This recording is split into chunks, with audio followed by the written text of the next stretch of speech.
Hello दोस्तों, स्वागत करता हूं मैं आप सभी का एक बार फिर मेरे इस यूट्यूब चैनल जीपीएससी गेम में। हमने पिछले वीडियो में छत्तीसगढ़ का सामान्य परिचय व प्रतीक चिन्ह के बारे में पढ़ा था। तो आज हम छत्तीसगढ़ का इतिहास पढ़ने वाले हैं। तो चलिए शुरू करते हैं आज का वीडियो।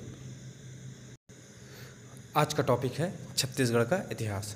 छत्तीसगढ़ के इतिहास को विस्तार से जानने व समझने के लिए छत्तीसगढ़ के इतिहास को 3 भागों में बांटा गया है, जिससे हमें पढ़ने में आसानी होगी।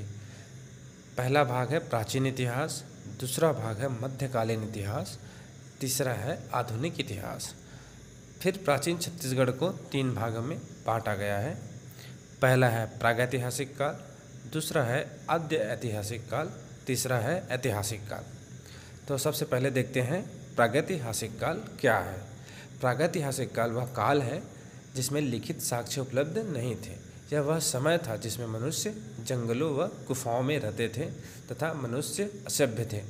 इस काल में पत्थर के उपकरण तथा मानव द्वारा बनाए गए शैल चित्रों के माध्यम से इस काल को निर्धारण किया जाता है।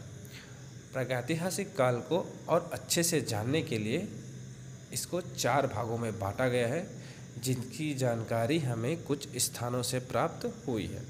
तो प्रागैतिहासिक काल 4 भागों में विभक्त है। पहला है पूर्व पाषाण काल, दूसरा है मध्य पाषाण काल, तीसरा है उत्तर पाषाण काल, चौथा है नवपाषाण काल। तो सबसे पहले देखते हैं पूर्व या पूरा पाषाण काल। पाषाण यानी पत्थर का काल। पूर्व या पूरा पाषाण काल का साक्ष्य पत्थर के औजार मिले हुए हैं, जो कि स्थान है महानदी घाटी एवं सिंघनपुर की गुफाओं से, जो कि रायगढ़ जिले में पड़ता है। दूसरा है मध्य पाषाण काल, जिसका साक्ष्य घड़ियाल, कुल्हाड़ी, छिपकली, जो कि कबरा पहाड़ रायगढ़ से मिले हैं। तीसरा है उत्तर पाषाण काल, जिसका साक्ष्य मानव आकृतियाँ, जो कि बिलासपुर के धनपुर से तथा महानदी घाटी एवं सिंघनपुर की गुफाएं रायगढ़ से मिली हैं। चौथा है नवपाषाण काल, जो कि साक्ष्य के रूप में घन औजार मिले हुए हैं, जो कि राजनांदगांव, रायगढ़ और दुर्ग से मिले हैं। राजनांदगांव चितवा डोंगरी से, रायगढ़ टेरम से और दुर्ग अर्जुनी से प्राप्त हुए हैं। अब कुछ इम्पॉर्टेंट क्वेश्चन जो इस छत्तीसगढ़ के इतिहास से पूछे जाते हैं, जैसे सर्वाधिक शैल चित्र प्राप्त हुए हैं रायगढ़ जिले से। पाषाणकालीन स्मारक प्राप्त हुए हैं धनोरा दुर्ग से। छठवां है ताम्रपत्र। ताम्रपत्र गलत है, ताम्र युग है, जिसका साक्ष्य तांबे के औजार का एक बड़ा संग्रह प्राप्त हुआ है। स्थान है गुगुरिया बालाघाट। सातवां रायगढ़ में कुछ शैल चित्र मिले हुए हैं, जिसमें लाल रंग के पशु, सरीसृप, टोटमवादी चिन्ह और मानव आकृति मिली है, जो आड़ी और खड़ी लाइन में है। शव के अवशेष मिले हैं बालोद मार्ग में। दूसरा है आद्य ऐतिहासिक काल, जिसका साक्ष्य छत्तीसगढ़ में नहीं है। तीसरा है ऐतिहासिक काल। इस काल में वेदों की रचना हुई है, जिसके कारण इसे वैदिक काल भी कहते हैं। नर्मदा नदी का उल्लेख है रेवा नदी के रूप में। वैदिक काल। वैदिक काल को जानने व समझने के लिए इसको 2 भागों में बांटा गया है। पहला है ऋग्वैदिक काल, दूसरा है उत्तर वैदिक काल। ऋग्वैदिक काल 1500 ईस्वी से 1000 बीसी तक, जिसका छत्तीसगढ़ में साक्ष्य नहीं है। इसमें ऋग्वेद की रचना हुई है। दूसरा है उत्तर वैदिक काल 1000 ईस्वी से 600 बीसी तक, जिसमें 3 वेदों की रचना हुई है तथा आगे चलकर महाकाव्य की। महाकाव्य, आइए जानते हैं महाकाव्य के बारे में। 2 महाकाव्य हैं। पहला है रामायण काल, दूसरा है महाभारत। रामायण काल को जानने से पहले एक छोटी सी कहानी जान लेते हैं, जो छत्तीसगढ़ से संबंध रखता है। तो वाल्मीकि कृत रामायण के अनुसार राम की माता कौशल्या राजा भानुमंत की पुत्री थी।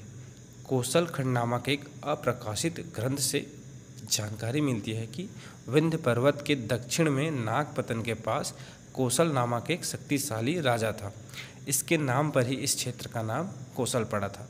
राजा कौशल के राजवंश में भानुमंत नामक राजा हुआ, जिसकी पुत्री कौशल्या का विवाह अयोध्या के राजा दशरथ से हुआ था। भानुमंद का कोई पुत्र नहीं था, अतः कौशल यानी छत्तीसगढ़ का राज्य राजा दशरथ को प्राप्त हुआ। इस प्रकार राजा दशरथ के पूर्व ही इस क्षेत्र का नाम कौशल हो गया था। अब जानते हैं रामायण काल और महाभारत काल में छत्तीसगढ़ का क्या विस्तार हुआ है। तो रामायण काल में छत्तीसगढ़ का नाम दक्षिण कौशल था तथा महाभारत काल में छत्तीसगढ़ का नाम प्राक कौशल या कौशल था। रामायण काल में बस्तर का नाम दंडकारण्य था तथा महाभारत काल में महाकांतर। भगवान राम ने सबरी के झूठे बेर खाए थे। सूर्यनारायण जिला जांजगीर चांपा। सीता हरण का उल्लेख मिलता है पंचवटी कांकेर जिला। लव कुश का जन्म स्थल है वाल्मीकि आश्रम तुरतुरिया बलौदाबाजार जिला। महाभारत काल में रतनपुर जो कि बिलासपुर जिले में है का नाम था मणिपुर। शिरपुर जो कि महासमुंद में आता है का पुराना नाम है चित्रांगपुर। महाभारत कालीन स्थल जो कि ऋषभ तीर्थ जो कि जांजगीर चांपा में है। गौतम बुद्ध शिरपुर आए थे, वर्णन मिलता है बौद्ध ग्रंथ अवधान शतक में। तथा दूसरा है वेनसांग की रचना शिवकी की यात्रा वृत्तांत में। तो दोस्तों, हमने छत्तीसगढ़ के इतिहास के भाग प्राचीन इतिहास से महाकाव्य तक पढ़ लिया है, जो CGPSC प्री एग्ज़ाम के लिए काफ़ी इम्पोर्टेंट है। तो आगे हम देखेंगे महाजनपद काल में विभिन्न राजवंशों के बारे में, जो कि छत्तीसगढ़ के इतिहास से संबंधित रखते हैं। दोस्तों, अगर मेरा यह वीडियो पसंद आया तो लाइक, कमेंट और सब्सक्राइब जरूर करें। धन्यवाद। जय छत्तीसगढ़।